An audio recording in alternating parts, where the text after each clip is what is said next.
এখন আলু, ইঁচড় আর 2 টুকরো মাংস সেদ্ধ করে নিয়েছি। সব একসাথে ভালো করে চকুটে নেব।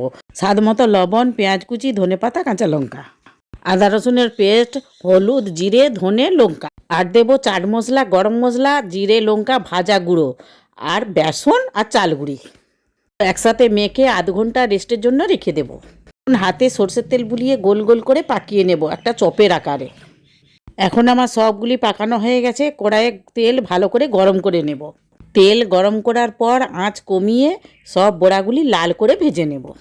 এইভাবে বানালে একটা কাবাবও ভাঙবে না। অনেকেই অনেক রকম কাবাব করে খেয়েছেন, একবার হলেও এই ইঁচড়ের কাবাবটি বানিয়ে খেয়ে দেখবেন, সত্যি দারুণই হয়। আমি এখানে বেসনের সাথে চালগুড়ি দিয়েছি বলে উপরটি বেশ মচমচে আর ভিতরটি নরম হয়। দেখুন, একটা ভেঙে দেখিয়ে দিচ্ছি। আর এটা সস দিয়ে খেতে দারুণ লাগে। আমার ভিডিওটি ভালো লাগলে লাইক, কমেন্ট ও সাবস্ক্রাইব করবেন।